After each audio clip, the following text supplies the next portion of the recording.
Today's guest, I got a special one here. It's Madelyn Burke. She is the host, one of many hosts at Sports Illustrated, and also host and reporter for the New York Giants. Madelyn, thank you for coming on. Thank you for having me. So we kind of go back. I was a production intern in 2016, and I think that was your very first year with the New York Giants, right? That was. Yeah. Yeah, and I go ahead. I was going to say in 2016 too, like that was the year that Sterling Shepard came in, and now in 2020, he is the longest tenured New York Giant. Wow, that's pretty cool. And I like to think that it's kind of cool that like he and I are the same rookie class with this team. So yeah, that's pretty cool. Well. Yeah, because you know Chelsea Thomas real well. She was she was on this podcast once before, and I asked because I didn't have your email because I think we crossed paths a couple times because I think I didn't work on Thursdays that much, and you were there a lot on Thursdays, and that's why Chelsea and you and Chelsea became so close.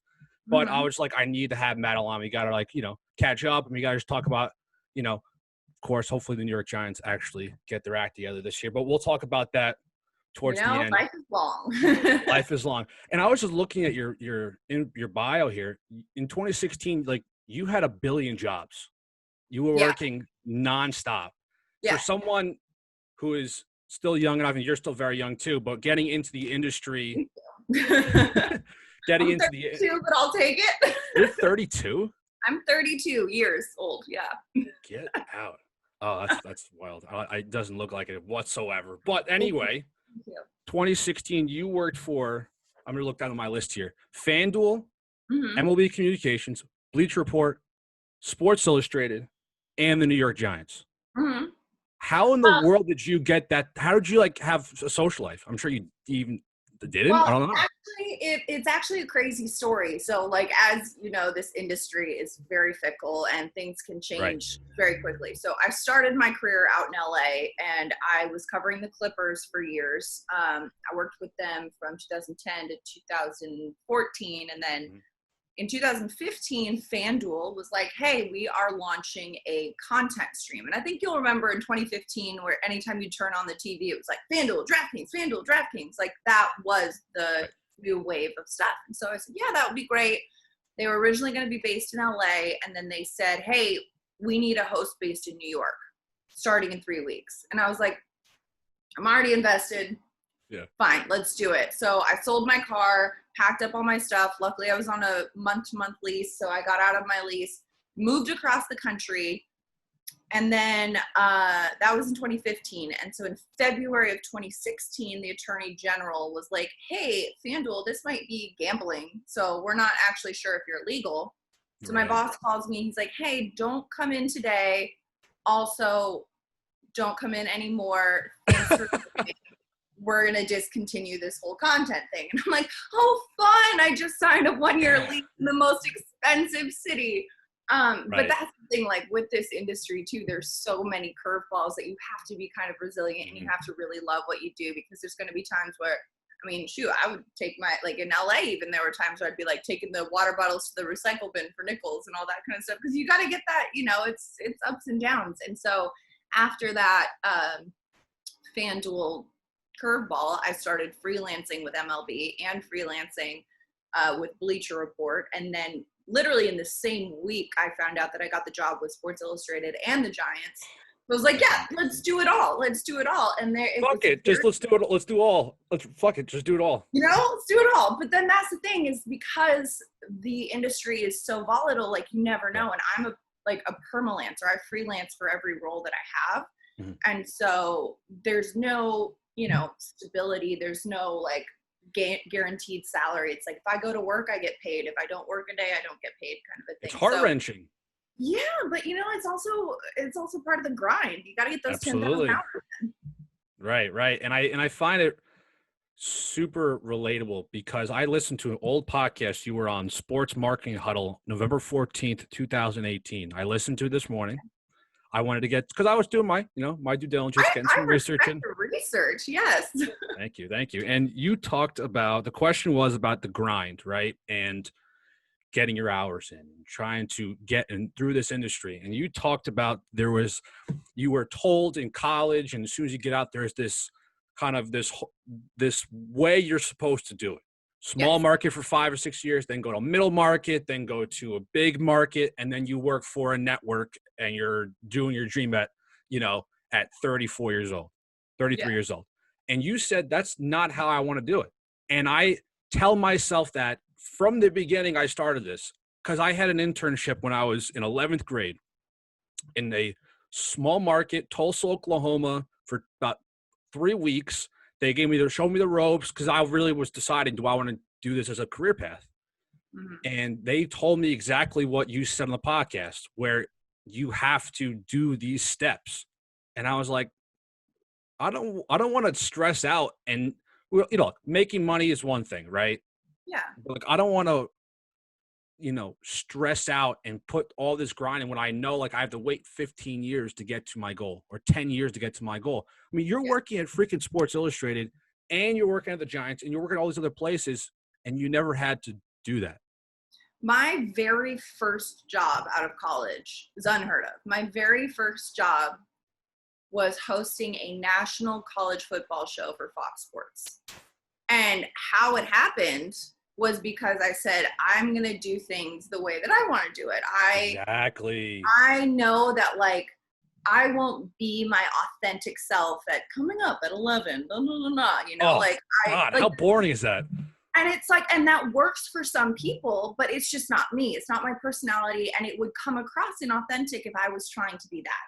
So I would go, when I got out of college, I'd go around to random, anything I could get credentialed for and bring my little camera and I'd shoot little videos and interviews and put them together on YouTube. And I was at Pac-10, well, it was Pac-10 at the time, now Pac-12, but at the time, Pac-10 Media Day. And I'm in the lobby of this hotel that they were holding it at. And I'm looking around trying to find where the event is. And I see a man in a suit who looks as confused as I was. And I said, hey, are you here for Media Day? He said, yes. And so I asked him where he thought it was. And so we just kind of were walking, trying to find it together. As we were walking, he's asking me oh, what do you do? Who do you work with? And I said, well, nobody, but I, just graduated from school a couple months ago. And I'm out here just kind of doing it until somebody decides to pay me to. And, was very comfortable in that conversation. I said, what about you? He goes, oh, I'm the vice president of Fox Sports. And I'm like, of course you are. Of course. And had I known that walking up to him, I would have had not that much confidence in having a conversation, but because he just looks just as confused as I was like, hey pal, let's find this together. And so long story long, he ended up giving me his card and said, hey, come in if you want to practice doing highlight reads or something like that. So he had me come in and do an audition for the Geico halftime show, NFL on Fox Sunday Geico halftime show. And I was like, and he goes, no, it's just for reps. He goes, realistically, it turns out it seemed that there was a guy auditioning that day that he wanted to hire. And so then he was like, oh, I'll have you audition right after him to just make him look even better because I'm fresh out of college. But unfortunately for his plan, I ended up really crushing that audition. And so I didn't get that halftime show, thankfully, because I would have totally bombed. I could do an audition, but live TV there's so many other elements coming out. I would have failed miserably on a grand stage. But the producers really liked me, and so they hired me to do this show called Running with the Pack on Fox. And we would go to every school in the Pac-10 at the time and do magazine features and, interview the football coach and a player, interview a women's sport athlete and all that kind of stuff. And it was a great show and it was national. And I was just I was thinking about all of the college teachers who said, you have to go to, Medford, Oregon, or, random small market city in Minnesota. The middle of Arkansas, right, or whatever. And I said, some people do that and some people succeed in that, but I just knew that wasn't going to make me feel fulfilled. And I'd rather, carve my own path in a way that's authentic. And I think that's the advice I always give people. It's just do you, because when you're doing the thing that you love and that you enjoy and that feels most authentic to you, that shines through.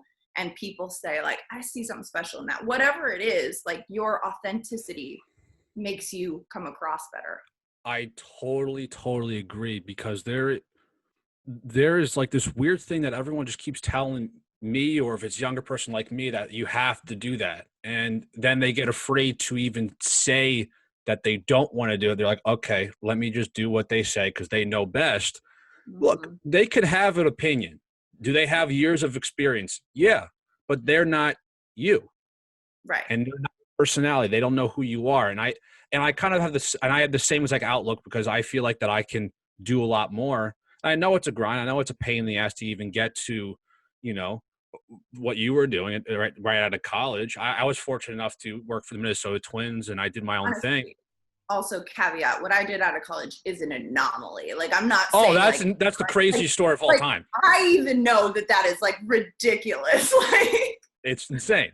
Now, what I never really talk about with people like you is the audition process. There's a difference between doing an interview and then the audition. Because an interview you could kill the interview because you're just talking one-on-one. Audition is like you're really showing them what to do, what you are doing. And I had one opportunity when I had an audition. Do you know when like at a baseball game they have like the on-field presentation where they're doing, you know, games with fans or they're talking to people on the field, but they're not network, whatever. And I had the opportunity to have an audition for that.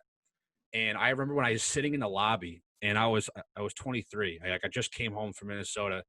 I'm 25 now. But I was sitting in the lobby and like this one woman was next, like across from me, and she had been like 30, and she was extremely confident, like way too overconfident, talking about like my agent this, my agent that. I just had an interview here, and I'm like, well, fuck, I don't have an agent. I'm also really young, and then I was freaking out, and then I did the audition. I did it really well, and they didn't know how old I was, and I told them my age, and they automatically got turned off. Because I was too young.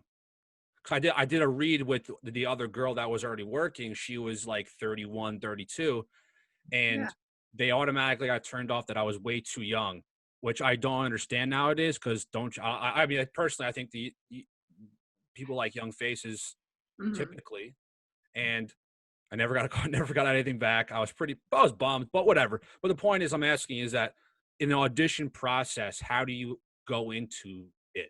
How do you prep for it? What is the steps you do to calm your nerves down when you're in the audition process? What do you do? Well, I think an audition is essentially a slice of what you would be doing in that job. You know, I've auditioned to host shows. I've auditioned to things like that. And I think you prepare for it just as you're preparing for a show. You know, if you're auditioning for an NFL show, let's say, and it's about a team, you know, you want to understand the roster thoroughly. You want to be able to be conversational about the storylines within the team. You want to be able to not just know the rundown of like what you're going to do in the audition, but also be able to kind of ad lib. And when somebody, you know, oftentimes if you're auditioning as a host, you'll audition with somebody who's an analyst. And if they say something, you have to know the topic well enough to be able to like pick up on a detail and say, oh, well, yeah, and I remember this part of that story or what have you, because the more familiar you are. And also too, like one piece of advice that this is actually an anecdote from George Clooney, who early on in his acting career was, you know, going to auditions and kind of very nervous walking in. And one time he said, you know what? I'm going to change my perspective. And instead of walking in saying like, I hope that I get this job because I want this role and it would be great for me in my career. Anytime you're going into an audition, an interview, anything, if you think about it from the other side, like the people who are interviewing you, they have a problem. They have a role that they need to fill. And if you walk in and say, hey, you're welcome, I am the solution to your problem. Obviously not out loud because that is overly cocky. But if you come in with that mindset of saying, you know what, I'm going to make this easy on you. I'm going to be so good that you are going to say, you know what, my problem is solved. I need somebody and you are that somebody. And this makes it easier for me. Like if you like, because a lot of times people come in with that anxiety of like, I need this job. I need this role. I need this for me. And that kind of resonates. But if you are just confident in your own skill set and you over prepare, then I think things work out better, at least. And not always. Like I've got a million no's. Like it's ridiculous how many no's I've got. I mean, this whole industry is like chutes and ladders. You know, sometimes you'll get a really great opportunity, and then sometimes you'll have an epic plot twist, and you'll be back at square one. And so things happen. I've never looked at it that way because the interview process always, it's exciting because you're having the opportunity, but also sucks because you're so stressed out and you always like, I'm a big second guesser. So I'll be super confident until the last possible second. And I'm like, oh, fuck, I'm not going to get this. Like, they're not going to like it, whatever. And I've gotten a lot better at it over the years in the interviews that I've had. I wish I had more experience with more interviews, but the experience I've had is gotten me to, I guess, this point now where I'm not getting nervous really at all when I get no's, or I'm not getting upset about it. Because it's just like you got to just roll with the punches. Well, and also, too, the worst case scenario is you get a no and you walk out of there in the exact same spot that you started in. Right. But also, too, like to your point of how you were intimidated by that person who was talking about, oh, my agent and this and that. And you're like, wow, like that person is so much more qualified than me. Also important to remember, you're in the same room. You're auditioning for the same job. So whether or not they have more experience, like you also got invited to that audition. So you do have a right to be there, and you have just as much of a shot of getting the job as that person because you got in the room. Right. And also too, the more you do these things, like even if you get a bunch of no's, you learn something every time, whether it's the way that, oh, you know what, I wish I was a little bit more calm at the beginning, or I wish I had more energy walking in, or, you kind of, it's like dating, you go through you kiss a bunch of frogs and then finally you do it right. That's a pretty good example there. So when you've done these interviews, done the auditions, you got the job. Now I want to ask you, with these jobs, like let's just do Sports Illustrated, for example, when was the moment where you felt you're most comfortable working there? I'm sure it wasn't your very first time hosting the breakdown. I'm sure it wasn't that very first time because you want to get that first show, nail it, kill it. Yeah. But was there a point during when a guest was on, or you were just being yourself? When was that? I don't know. I mean, like the breakdown was a show that I got in like my third or fourth year there.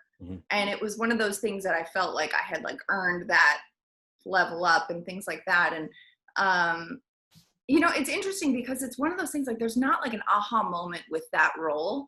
It evolved, between me doing the SI Wire breaking news and then the Give and Go show that we had, the NBA show called Give and Go, and covering the draft red carpet, the NBA draft, or covering Fashionable 50. I think like there was one moment last summer, we were out in LA doing the annual Fashionable 50 red carpet party thing, and Serena Williams was the cover.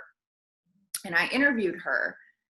And it wasn't until after the interview I realized, like, I just interviewed Serena Williams. That's and amazing. It went well, like it was one of those things because she also, I could tell, she was like, I just don't really want to do this. I'm just here because I'm on the cover and I kind of have to. And no disrespect to her, because it's like, she's got a busy schedule. She's got a kid, like having a conversation with me, but being able to connect with her and asking a good question that I was like, it was about fashion, and she has her own clothing line, and nobody on the, media had been asking her about that. And I think seeing her kind of light up and be like, oh, you do know about something I'm passionate about. And, outside of tennis, she's got interests, and talking about something other than being a dominant tennis star and mother really kind of lit her up. And that made me feel really good.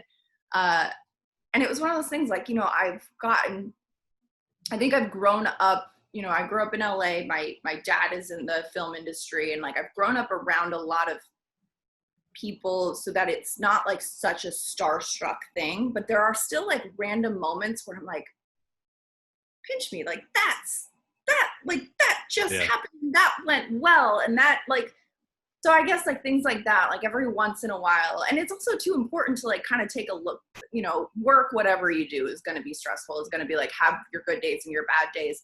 But like, there are moments that you have to kind of sit back and realize like, man, 5 years ago, like I would be like begging for this opportunity. And now here I am on a daily basis. Like, how great is that? And so I think it's kind of one of those things too, because on a day-to-day, it's just like you look at yourself in the mirror every day and you don't think you look different at all. But then you look at your high school photo and you're like, oh, wow. Like, right, so, right. You got to kind of take a look back sometimes and realize how far you've come. I think that's a huge lesson for if it's someone young just starting, or me trying to get into it, or someone even like you who's been in the industry, is like taking a step back and recognizing that you're doing what you wanted to do 10 years ago and Mhm. killing it. Because I was taught that when I was living in Minnesota working for the Twins, the in-studio host that I was working with, he like pulled me aside because I was like doing a good job, and he's like, Taylor, just what I want you to do is sometimes when you're done with work, go out in outside, go sit in the dugout, look around, because you might never have this again. Take Mhm. it in and realize that like you're doing something that people really, really want to do. A Yeah. lot of people, your friends, your family, they all like what you're doing. Deep down inside, they want to do the same shit. But you got to just like realize that this is something that not many people have the opportunity to do. And Yeah. I've legit took that outlook a lot. And I am happy that he told me that, because there was times where I was just like, I interview somebody and then I would just be like, all right, on to the next one. And I'm like, I Right. just interviewed like Mike Trout, or I interviewed like Joe Mauer or whatever. But I think that is an awesome perspective to also have.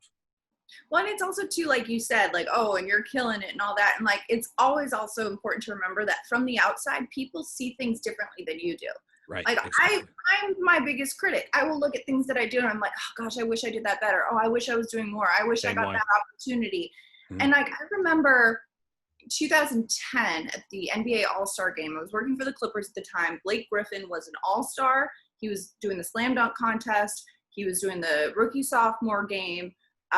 He had an NBA TV crew following him around, and he had me following him around, making like a little Blakeumentary of All-Star Weekend, which obviously was the most important part of that. But Obviously.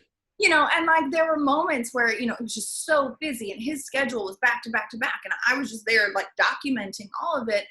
And I remember there was one moment where he said to me, he's like, yeah, I said to Kevin Durant, like, man, I'm just looking around this court and seeing all these guys, and like I can't wait to be on the level of you guys, like, Kobe and Katie and like, and Katie said to him, it's like, bro, you're here, you are on this level. Oh, And wow.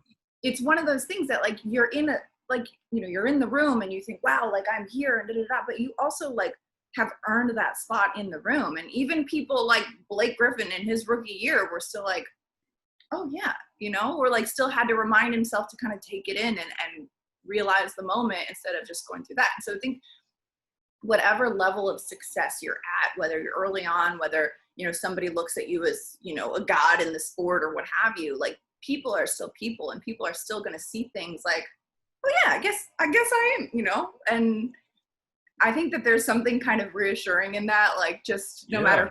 who you are, people have their doubts, people have their confidences, people have their anxieties, people have their envy of their peers and wishing that Absolutely. support of their peers, no matter who you are. It's such a funny thing.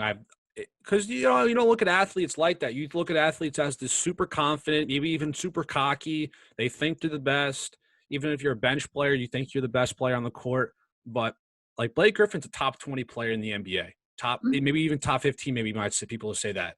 And And that he rookie even year too, he was like a right. highlight reel, like every He was night. one of the most popular players in the NBA that year with the dunk contest. But that's just that I love those stories, because Mhm. these people who are larger than life still think they haven't hit it yet when they've 1000% hit it. I think that's hilarious. I Right. think it's awesome too. It's Um, great. Yeah. with working at Sports Illustrated and the New York Giants, you've interviewed some unbelievable players. I mean, Saquon, Serena, Mhm. Jim Brown. I've looked at this list with NFL honors.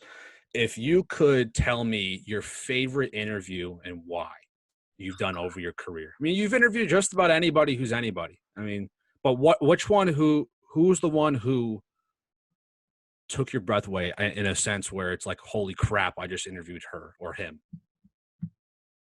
Man, that's a tough one because I'm just going through I have been really fortunate to do a lot of really great interviews. I can't shoot, like off the top of my head, there's just, I think it's one of those things that the interviews that I find most interesting are the ones that you see a side of somebody that you weren't expecting to. Like I interviewed Chipper Jones one time and, kind of talked to him. I was like, is it true? Like you went hunting the morning before game 1 of the World Series. And he was telling me this story, but also, Chipper Jones has had kind of a checkered past and things like that. And, I said to him, like, do you ever look back and think like, I wish I would have done things differently or have advice for your younger self? And he kind of was really able to look inward in that moment. So, what, I do realize I've hurt a lot of people and I've had my ups and downs and, but I grew into the person that I am because of it. And I think my favorite interviews are the ones where you see a more human element of somebody than you expect.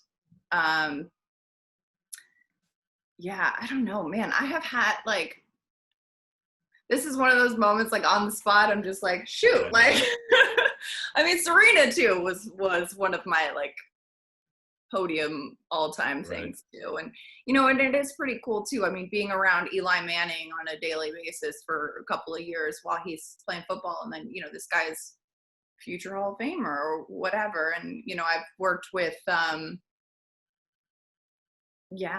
also just being a part, like traveling with when I worked for the Clippers and traveling with an NBA team for, a season on the charter and getting to know them. We went to China for the NBA China games against the Heat and just kind of being a part of something and seeing the way a team works from that perspective is a really rare perspective. And it's kind of interesting. And also I think one of the most impactful, times for me was covering the Clippers during the playoffs, during the Donald Sterling stuff.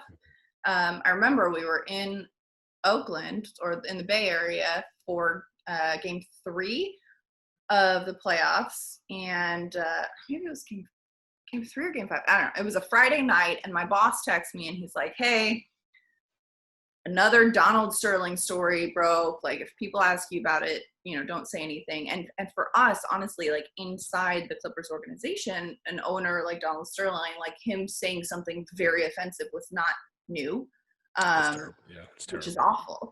Right. But the fact that it was on audio was different this time because, if somebody says to you, hey, your friend said this about you, it's one thing. But if you actually hear them saying it, it hits different. So like none of us had any idea Saturday morning getting to shoot around and TMZ and hundreds of people and all that kind of stuff. And it's so interesting. And, seeing the way Doc Rivers handled it and then seeing, how Doc Rivers is handling things now in 2020 is obviously just a testament to who he is and what a leader he is. But, Doc really kind of wanted to take the pressure off of the team. And that time they're in the middle of the playoffs. They ended up beating the Warriors and they were the last team to beat the Warriors in a playoff series that wasn't the finals. But they were just so gassed that by the time that Oklahoma City series came, they were just out of, emotionally drained. But just seeing the way that this team had to grapple with, kind of being so close to realizing their goal and, being in the playoffs and kind of having a real chance in that Western Conference while also dealing with this very public tension around an owner that was extremely disrespectful to the people on this roster. And I think that that's just one of those things that I realized, like, I look back on it, I'm just like, it was a really incredible moment to just be able to see it from the ground floor there. I like what you said before about how seeing who they are other than just the athlete, right? Yeah. We can, nowadays, you can look up every single media outlet. You're going to find the same exact stuff, talking about the same topics, but it's when you can see an interview, watch an interview or hear or read it, whatever, and you're getting a different side, a side that, like you said before, it's Serena. You asked a question that no one really talks about with Eric. Everyone knows she's his amazing mother and she's the best tennis player of all time, but no one really wants to talk about the other stuff. And that's when the person you're interviewing is like, all right, she was cool this one time. If she comes at me again, it's gonna be fun. So it's not gonna be like this repetitive. Like if you ask Mike Trout, I asked him one time and I didn't feel like asking him because everyone asked him, but my people were telling me this is the story. Talking about how every single year you get better. What do you do in the off season? That's a boring question. It's boring, and I hated it, but I had to ask it, and I really wanted to talk about something else. But that's what I've also learned, and I like how you gave me an example with Serena or Chipper Jones or whatever, because that's what I think people nowadays are looking at. Well, and it's also too, like, there are times where you have to ask the boring question. Absolutely. You have to get that part for whatever the story or the topic is. But I think, just like in this interview, like you referenced interviews that I had done that, like, some of them I might not even remember what I actually said and all that, but it makes somebody feel good when you come to an interview and say, like, hey, I'm not just, I didn't just gloss over some highlights or some headlines. Like, I actually know something about you. I took the time, and like who you are matters. And like that, I think is just human interaction overall. And I think sometimes people forget, like, oh, well, this person's an athlete, this person's an actor, this person's a superstar. They, must be different. But, sure, they're different in some ways, but they're still, everyone's human, and everyone wants to feel like what they do matters and what they say is heard. And, I think there are some people who, ask the same questions. And then when you hear the same question over and over, it becomes like one of those pull to reach for the stars, like you just say the same answer. So I think when people reference something like, hey, I know this story about you, or I heard this, can you tell me more? And are genuinely interested, I think that would make anyone feel good. It makes your job a lot easier and a lot more fun when it gets to that point. And it's also just kind of cool. Like, I mean, you think about it, it's just like an opportunity to just get to know a bunch of people. Absolutely. Let's talk about the Giants now. You work with the New York Giants. Mm-hmm. You've been covering them since 2016. 2020, it's a new year for the Giants. They've got a whole new coaching staff. Daniel Jones' first year as a full-year starter. Let's talk about him. Do you see an improvement when it comes to, let's say, less interceptions or less fumbles this year? Is there some sort of improvement you've seen so far in training camp? Well, I think the biggest, the most like obvious improvement I first noticed was he looks like he bulked up over the off season. He put on a lot of muscle. Last year he did kind of look like this young kid that was just coming in out of college. And now he looks like he's put a lot more work into his body. And I think that will help him, overall. But I also think, too, the one thing that's really good about him is, coming from Duke, where he also had kind of a bit shaky offensive line, he's not watching the pass rush. He's watching, like, he's going through his progressions. He's looking at his receivers, even when dudes are running right at him. And so, yeah, he gets hit a lot, but his eyes are where they need to be. And I think that's a good starting point for him. So I don't know. I mean, like, again, this is different because we don't have preseason games. We're watching them play against, blue versus white offense versus defense type of a thing. So it's really tough to tell at this point, especially, very young offensive line, new coaching staff, very run heavy. I mean, Jason Garrett's offense, of course, focusing on the run, which is going to be good for Saquon. Of course, people talking about that ad nauseum, but, right. And I think, Wayne Gallman, too, somebody people aren't really talking about, but he's really flashed in training camp this year, too. And he's, been on this roster for a few years and has had its moments. And so I do think that there will be a just natural improvement for Daniel Jones because he's somebody that he puts a lot of effort into his craft and growing and getting better. So I think it would be hard to think that it wouldn't improve. And it's not going to be like he's going to go from that to like Patrick Mahomes or something like that, but it's going to take time. But I think he's in a good spot. I think when the focus is going to be majority on Barkley for the offense, a lot of pressure is going to be taken off Jones in general. Do you think that's going to be a huge benefit for him for the 2020 season, maybe beyond? I do too. And I also think that, Darius Slayton being healthy this year, I mean, last year he kind of started off with that hamstring issue. And then towards the tail end of last season, him and Daniel Jones had a really good chemistry on the field. And they also have a really good relationship off the field. It's kind of endearing. So I think that kind of carrying over is going to be good because he's got a lot of trust in his receivers, it seems. And with that pressure being off of him and with Saquon being kind of a focal point, like you said, it will be interesting, but it's also very hard to, at this point, like just really make any sort of assessment or statement because everything looks great in training camp. I mean, you remember, you were there, you see it, how like, oh man, this team looks like they could win a Super Bowl, and then they play against somebody else, and that's when you really see what they look like. So right now, of course, everyone looks great. Like, yeah, it's a tough thing to gauge, and I always love like last year with with Daniel Jones being the spotlight, taking over Eli. Look, hand up, I did not like the pick. I will be honest. I was mortified that they got him. And has he proven me wrong so far? Absolutely. He's done a lot better than a lot of people have thought. But I still find it funny all the time when he's going into the tunnel, into the locker room, the outfits he's wearing, his persona, and then the video. I think it was videos him and Eli going at the club or something, or at some bar, and they're throwing up, playing beer pong or whatever. Yeah. Right. Napkins. So, is that a personality that you see typically, like him, his nerdy, preppy kind of style? Is that him when on and off the camera? He's a Charlotte kid, so of course, like right. if you've been to Charlotte, North Carolina, everyone looks like Daniel Jones down there. Like, the very preppy look and all that kind of stuff.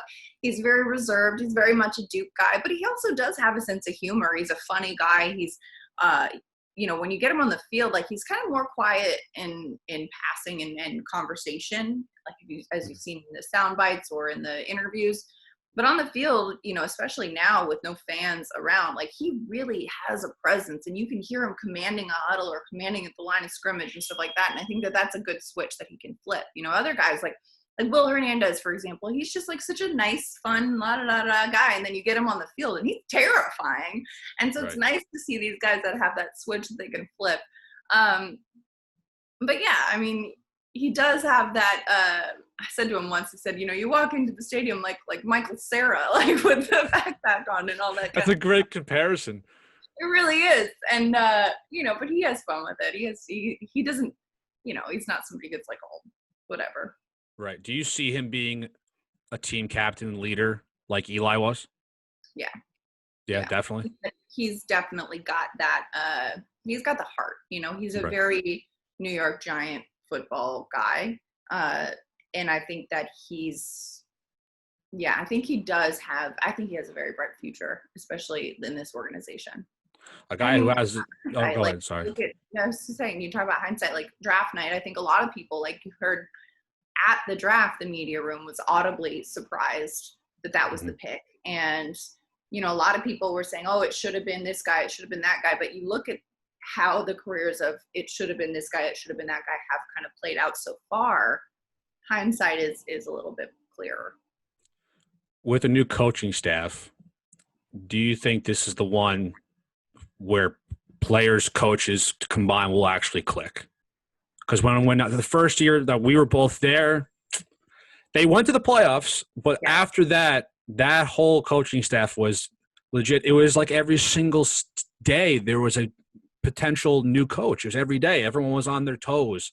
Do you see something where Judge and the rest of that staff could really mingle with the players and really make an improvement this year? I hope so. I think if you look at this coaching staff, you got Joe Judge, who I think is a very football. He's a football guy, and I think players respect that. And he takes things very seriously. A lot of discipline, but not discipline in like a dictator way. Discipline in like hey, I'm going to hold you accountable, but I'm also going to ask you how your family is. I'm also going to like actually have a conversation with you. But then you look at Jason Garrett, former head coach, offensive coordinator. Freddie Kitchens, former head coach, tight ends coach. You've got Mark Colombo, somebody who has played at the offensive line position at a very elite level not too long ago, is now coaching this offensive line. And a lot of guys on that O-line have said how beneficial it is to have somebody who can not just tell them what they want, but actually show them, can actually show them the hand position, show them the foot position, show them what they want in a way that looks how they want it to look, Right. And so it helps in that teaching thing. And I think that this coaching staff, there's a lot of talent on this coaching staff. And again, at this point in the year, clean slate, no wins or losses, everyone's kind of buying in. If they can, get a couple wins early on or kind of level out early on, right. I think that there's a lot of possibilities. But again, winning helps everything. Winning makes the food taste better. Winning makes the sleep feel more restful. Winning, makes the travel easier. And losing has the opposite effect. And so it's going to be, regardless of what this year is, it's going to be a long process because this is a very young team too. That's another thing you got to look at is like, quarterback in his second year, a lot of young receivers, a lot of young defensive backs.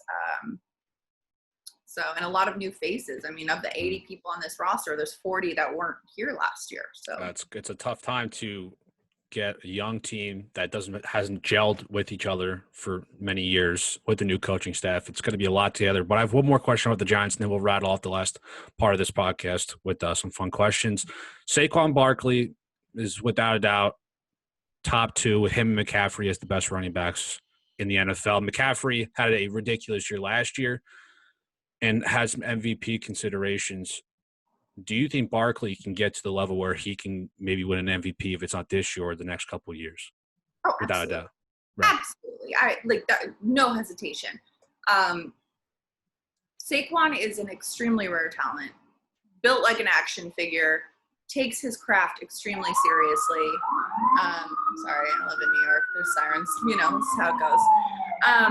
But he takes his craft extremely seriously. He's an incredible talent. And if this team can kind of win around that as well, because again, it takes more than one talented player to change the trajectory of a team. But if they can get some wins going on there, I think that I see no reason that he should not be in the conversation, if not like very easily considered for an MVP. Yeah, I think it's without a doubt he is a shot this year. And I've seen you interview him a bunch of times. It was NFL honors. He was wearing the jacket. It was pretty cool. I'm sure he seems like a nice guy, even off the field as well. Absolutely.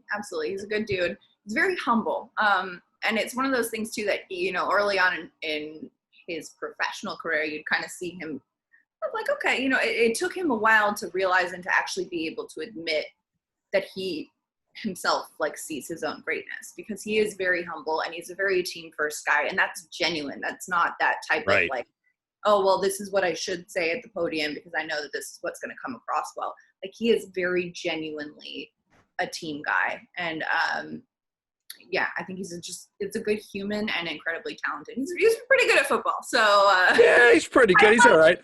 And I mean, it's tough. There's a lot of talent across this league. So it's going to be tough to get over that MVP hump without the Giants really leveling up. But if they can level up as a unit, I see no reason that he wouldn't be considered. All right. So we're end with some totally different questions. I'm going to think you probably have never heard of these questions before. So, LeBron James, Gabrielle Union, D. Wade, and I think it's Chris Paul. They're in the banana boat photo. Yeah. Right. You were on a banana boat in, let's say, like Bora Bora. Right? You're on vacation. You're loving it. It's you and 3 others. Who's on your banana boat? Like, is this like who my best friends are? Anybody. if it's people you've worked with, your best friends, family, whoever. Who is on the banana boat with you? Gosh, I don't know. Can it be people I don't know? Absolutely. It could be anybody. Dream guests, whatever. All right. I'm going to go with Bill Murray. Just like a random hilarious person. I'm going to go with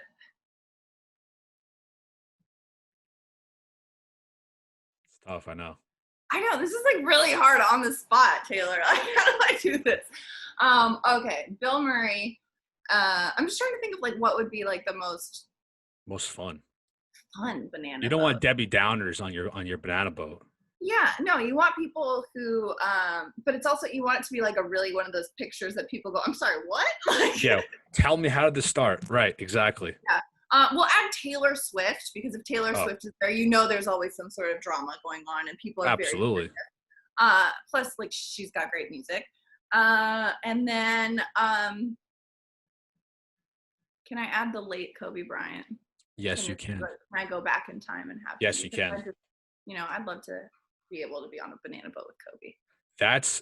I've asked this question multiple times. I've said to myself, I'm going to ask this to every guest I have.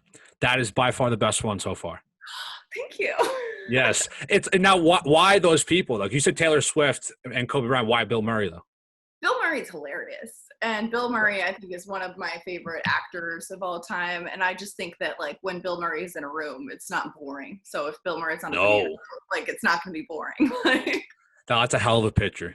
And it's gonna be when I make this video. I'm Photoshop it. Feel free. Oh yeah, no, don't you worry. You'll be seeing clips of your head photoshopped on one of the bodies. I've done it before. If you could quarantine with one person, who would it be?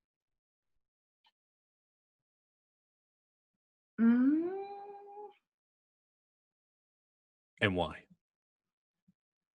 Why? Gosh, that's tough. I think, well, I did quarantine with my boyfriend and it went very well and we didn't like rip each other's heads off. So I think that was a success. So then there we go. You know what? That is very successful because it doesn't happen nowadays with that because quarantining with somebody, anybody is tough. But, yeah. Well, congratulations for that. That was good. Thank you. So, yeah, there we go. Dinner for 5. Okay. I know there's a lot of people like thinking of like who you want to bring with you, whatever. You're out to dinner, dream dinner, whoever. It's you and 4 others. It's like almost like a banana boat thing, but you're just eating now. Like, what's your favorite restaurant? Like go to Catch or whatever, or Catch is very bougie. But I just thought of Blue Ribbon Sushi. Okay. I'll bring my banana boat crew, the whole banana boat crew. Fire. You know, after the banana boat, we're going to be hungry. Gotta. And then we will meet up with Ava DuVernay. Don't know who that is. She is a director, and she has made some really interesting films, and she's working on the Colin Kaepernick. Right. Now I know. She's just like she just seems like a badass, strong woman that I'd love to have a conversation with. That's going to be a pretty fun dinner too.